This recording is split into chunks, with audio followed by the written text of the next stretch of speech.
काला साया हंसते हुए कहता है, तेरी ये चीखें सुनकर मुझे बहुत अच्छा लग रहा है।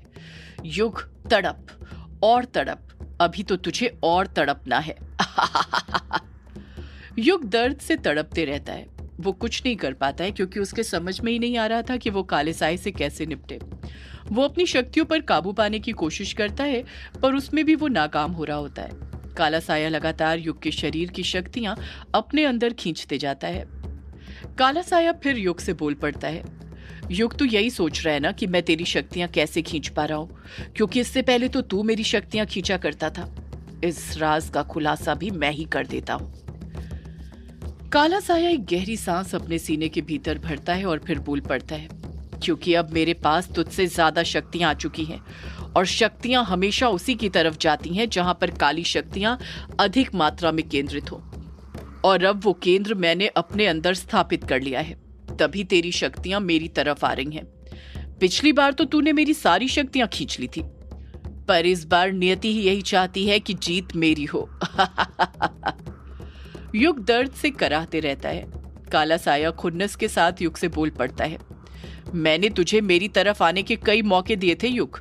कितनी बार बोला था कि तू मेरे साथ आ जा, मेरे साथ लड़, पर तू फिर भी मेरे खिलाफ गया। मेरा साथ देने की जगह तू मुझसे ही लड़ा, इसलिए इस बार मैं तुझे माफ नहीं करूंगा। तुझे वो सजा दूंगा कि फिर कभी कोई वंशज अपने पूर्वज को धोखा देने की सोचेगा तक नहीं। मैं मार दूंगा तुझे युग। इतना कहकर काला साया और तेजी के साथ युग की शक्तियां अपने शरीर के अंदर अवशोषित करने लग जाता है। युग के शरीर से और ज्यादा तादाद में धुआं निकलने लग जाता है और काले साए के अंदर समाने लग जाता है। जैसे जैसे काले साए के शरीर में धुआं समाते जाता है, उसकी आंखों की पीली रोशनी बढ़ते जाती है, जो कि इस बात की तरफ इशारा कर रही थी कि उसके अंदर की शक्तियां बढ़ रही हैं। काला साया फिर से बोल पड़ता है, तूने अमावस्या और पूर्णिमा की रात शिकार इसलिए किए थे ना, ताकि अपनी शक्तियां बढ़ाकर तू मुझे मार सके। पर अब मैं तेरी ही शक्तियां छीनकर तुझे मार दूंगा, नहीं छोड़ूंगा युग तुझे। यामिनी समझ गई थी कि उसे जल्द से जल्द कुछ करना होगा। अगर ऐसे ही काला साया युग की शक्तियां छीनता रहा तो युग मर जाएगा। कमजोर होते हुए युग अपने घुटनों पर बैठ जाता है। वो दर्द से तड़पते हुए पागलों की तरह चिल्लाने लगता है। उसके कराहने की आवाज से ग्रेवयार्ड कोठी गूंजने लग जाती है। यामिनी के हाथ में कछुए का नाखून था जो तलवार में बदल गई थी। यामिनी उसे लेकर बिना कुछ सोचे समझे आगे बढ़ती है और उस तलवार से सीधे काले साए के उस हाथ पर वार करती है जो उसने आगे बढ़ाकर रखा हुआ था, जिससे वो युग की शक्तियां खींच रहा था। काले साए का वो हाथ झट से कटकर धड़ाम से नीचे गिर जाता है। काला साया दर्द से करा उठता है। हाथ के कटते ही युग दर्द से तड़पना बंद कर देता है। अब उसके शरीर में से धुआं भी नहीं निकल रहा था, पर अगले ही पल काले साए का हाथ अपने आप जमीन पर से उठता है और वापस से उसके शरीर से जुड़ जाता है। काला साया यामिनी को घूरते हुए गुस्से के साथ कहता है, यक्षिणी की बेटी, तेरी ये मजाल कि तू मुझ पर हमला करेगी। रुक, मैं अभी तुझे तेरी औकात दिखाता हूँ। यामिनी आक्रोश के साथ काले साए से कहती है, औकात तो मैं आज तुझे तेरी दिखाऊंगी भक्षानर। तूने मेरे युग बाबू को सताया है, मेरे प्यार को मुझसे छीनने की कोशिश की है। मैं तुझे नहीं छोड़ूंगी, मार दूंगी तुझे। इतना कहकर यामिनी अगला वार करने के लिए काले साए की तरफ भागने लग जाती है। यामिनी उस तलवार से काले साए पर अगला वार करती उससे पहले ही काला साया मन ही मन मंत्र पढ़ता है और उसके मंत्र पढ़ते ही यामिनी के हाथ में जो तलवार थी वो वापस से कछुए के छोटे से नाखून में बदल जाती है। ये देखकर यामिनी घबरा जाती है, पर वो काले साए के बहुत करीब पहुंच गई थी और अपने कदम पीछे नहीं हटा सकती थी, इसलिए वो बिना हथियार के ही काले साए की गर्दन को पकड़ने का सोचती है। यामिनी के हाथ काले साए की गर्दन तक पहुंचते उससे पहले ही काला साया अपने हाथ आगे बढ़ाकर यामिनी के गले को पकड़ लेता है और एक हाथ से ही उसका गला दबाते हुए उसे हवा में उठा लेता है। यामिनी दर्द से कराहने लग जाती है। अपने दोनों हाथों से काले साए की पकड़ से अपना गला छुड़ाने की कोशिश करने लग जाती है, पर लाख कोशिश करने के बाद भी वो अपना गला नहीं छुड़ा पाती है, क्योंकि काला साया उससे ज्यादा ताकतवर था। काला साया हंसते हुए कहता है, तू मेरा कुछ नहीं बिगाड़ सकती यामिनी। तू शायद भूल रही है, अभिशाप टूटने के कारण अब तेरे पास डायन जितनी शक्ति नहीं है। अब तू डायन नहीं रही। और तो और जब तेरी माँ तुझे अपना ताज दे रही थी, तब तूने तो खुद ही अपनी माँ का ताज लेने से अपनी माँ को मना कर दिया। अब उसके बिना तू कुछ नहीं है। यामिनी दर्द से कराहती रहती है। वो कुछ कहने की कोशिश तो करती है, पर काला साया इतने कसकर उसका गला दबोच कर रखता है कि वो कुछ बोल ही नहीं पाती है। काला साया फिर बोल पड़ता है, मुझे तो लगा था कि तू यहाँ पर अपनी माँ को भी लेकर आएगी, पर वो तो यहाँ पर तेरे साथ आई ही नहीं। वहीं पर मंदिर में तारा के साथ रुकी हुई है। पर कोई बात नहीं, उसे अपने पास कैसे बुलाना है ये मैं अच्छे से जानता हूँ। उसे तो मुझे वापस से कैद करना ही है। आखिर उसके बिना मेरा कालगढ़ कैसे बनेगा। यामिनी फिर अपना गला छुड़ाने की कोशिश करने लग जाती है, पर उसकी सारी कोशिशें नाकाम रहती हैं। कुछ शक्तियां छिनने के कारण युग कमजोर हो गया था। वो अभी भी जमीन पर घुटनों के बल बैठा हुआ था। वो कुल्हाड़ी उसके हाथ से छूट गई थी जो उसने काले साए को मारने के लिए पकड़ कर रखी हुई थी। युग इतना ज्यादा कमजोर हो गया था कि उस कुल्हाड़ी तक को नहीं उठा पाता है। युग काले साए को गुस्से के साथ घूरते हुए कहता है, मेरी यामिनी को छोड़ भक्षानर, छोड़ उसे। काला साया नाटकीय ढंग से युग से कहता है, ओह युग, तो तुझे दर्द हो रहा है? तेरी प्रेमिका को मार रहा हूं तो? मुझे तो लगता है जितना दर्द तेरी शक्तियां छीनते हुए तुझे नहीं हुआ था, उससे ज्यादा दर्द तो अब तुझे हो रहा है। मैं तुझे ऐसे ही तड़पते हुए तो देखना चाहता था, पर अब मैं तुझे और ज्यादा तड़पते हुए देखना चाहता हूं, तो अब तू तड़प। इतना कहकर काला साया और कसकर यामिनी का गला दबाने लग जाता है। यामिनी फिर दर्द से बिलक उठती है। युग चाहकर भी कुछ नहीं कर पाता है, बस बेसहारा पड़ा रह जाता है। यामिनी को इस तरह दर्द से तड़पते हुए देखकर कायर, बिंदु और कछुआ तो और ज्यादा डर जाते हैं। डर से उनके रोंगटे खड़े हो गए थे। वो कुछ करने का सोच तक नहीं सकते थे, बस मूर्ति बनकर खड़े हुए थे। रही अभिमन्यु की बात, तो एकास्त्र पहले ही यूज करने के कारण वो खुद कमजोर पड़ गया था। वो अपना उल्टा हाथ उठा ही नहीं पा रहा था। अब बस डायना ही बची हुई थी जो कुछ कर सकती थी।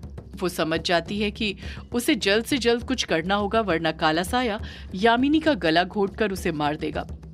डायना अगले ही पल अभिमन्यु के हाथ से अपना एकास्त्र लेती है और काले साए को ललकारते हुए कहती है, यामिनी के पास डायन की शक्ति नहीं बची तो क्या हुआ भक्षानर? मेरे पास तो है ना। सिर्फ डायन की शक्ति नहीं, मैं खुद एक डायन हूं। मैं तुझे नहीं छोड़ूंगी। इतना कहकर डायना मंत्र पढ़ने लग जाती है। जैसे ही वो मंत्र पढ़ती है, एकास्त्र में से हरी रोशनी निकलती है जो सीधे जाकर काले साए की आंखों में घुसने लग जाती है, जिस कारण काला साया दर्द से कराहने लग जाता है। वो हरी रोशनी काले साए की आंखों में चुभने लग जाती है, जिस कारण काला साया यामिनी का गला छोड़ देता है और यामिनी धड़ाम से नीचे गिर जाती है। डायना लगातार मंत्र पढ़ती जाती है, जिस कारण एकास्त्र से हरी रोशनी निकलती रहती है। काला साया वापस से अपनी आंखों को खोलता है और मंत्र पढ़ने लग जाता है। उसकी आंखों में से भी पीली रोशनी निकलने लग जाती है। डायना और काले साए की हरी पीली रोशनी कुछ दूरी पर एक दूसरे की रोशनी से जाकर टकराने लग जाती है। दोनों ही एक दूसरे को बराबरी की टक्कर देते हैं। सबकी निगाहें उन दोनों पर टिकी रहती हैं। किसी के कुछ समझ नहीं आ रहा था कि जीत किसकी होगी, पर कुछ ही देर बाद ये साफ दिखने लगता है कि डायना कहीं न कहीं काले साए के सामने कमजोर पड़ रही है, क्योंकि काले साए की पीली रोशनी बढ़ती जा रही थी और डायना की हरी रोशनी कम होने लग गई थी। ऐसा लग रहा था जैसे पीली रोशनी हरी रोशनी को खा रही हो। लगातार मंत्र पढ़ते पढ़ते डायना का मुंह दुखने लग जाता है। वो हाँफने लग जाती है, पर तब भी वो काले साए से लड़ना जारी रखती है। डायना हाँफते हुए कहती है, मैं तुझे नहीं छोड़ूंगी भक्षानर, मार दूंगी तुझे। काला साया फिर एक मंत्र पढ़ता है और अगले पल एकास्त्र के अंदर से जो हरी रोशनी निकल रही थी वो निकलना कम हो जाती है। पीली रोशनी तेजी के साथ हरी रोशनी को कम करते हुए आगे बढ़ती जाती है। देखते ही देखते हरी रोशनी लगभग पूरी तरह से खत्म हो जाती है और पीली रोशनी एकास्त्र के पास पहुंच जाती है। एकास्त्र के पास पहुंचते ही पीली रोशनी से एक हाथ बनता है और वो एकास्त्र के अंदर लगे हरे हीरे को दबोच लेता है। अगले पल पीली रोशनी का हाथ एकास्त्र में लगा हरा हीरा निकाल लेता है और इसी के साथ एक झटके में वो हरा हीरा काले साए के हाथ में आ जाता है। ये देखकर डायना के होश उड़ जाते हैं। वो मंत्र पढ़ना बंद कर देती है और उसी के साथ वो धराशायी हो जाती है।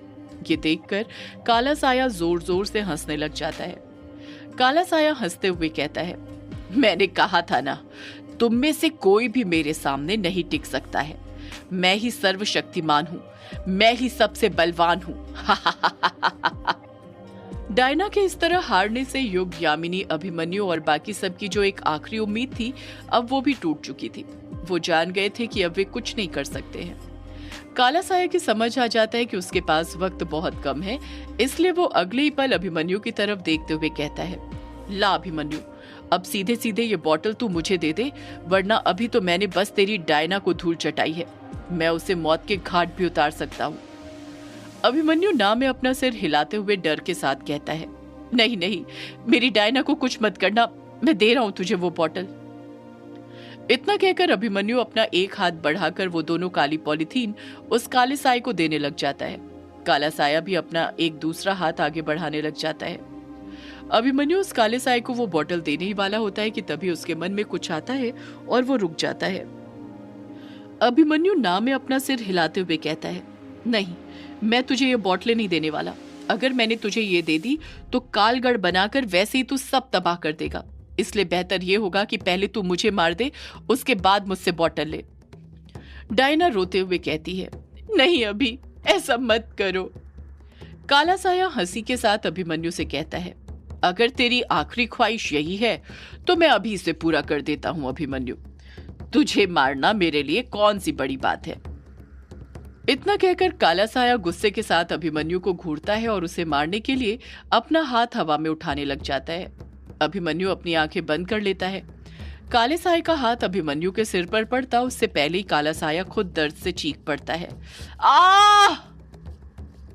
अभिमन्यु के समझ ही नहीं आता कि काला साया क्यों चीखा। जब वो अपनी आंख खोलता है तो देखता है कि काला साया सच में दर्द से तड़प रहा है और उसके दर्द से तड़पने की वजह थी उसके सीने के अंदर घुसा हुआ वज्र, जो किसी और ने नहीं बल्कि कुछ सेकंड पहले ही चैटर्जी ने मारा था।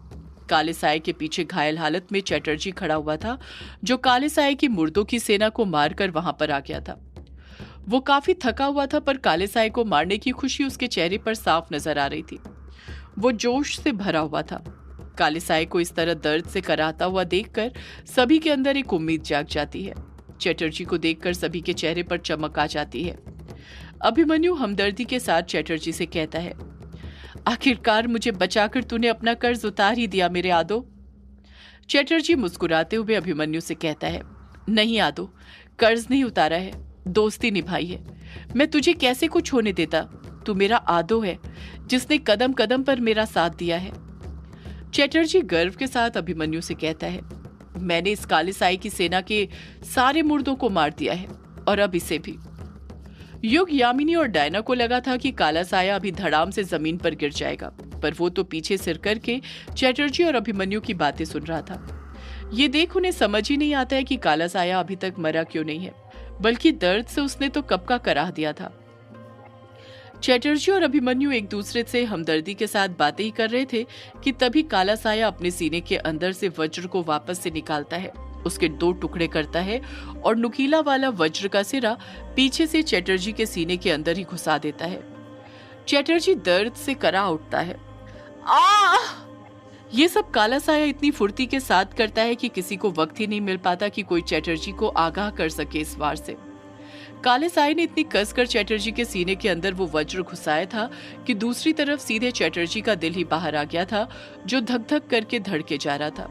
वो एक ही पल में धड़ाम से जमीन पर गिर जाता है और दर्द से तड़पने लग जाता है। अभिमन्यु जोर से चीखता है, चैटर्जी! अभिमन्यु की दोनों आंखों में आंसू भर जाते हैं और इसी के साथ अभिमन्यु रोने लग जाता है, क्योंकि वो जान गया था कि अब वो चैटर्जी को नहीं बचा सकता है।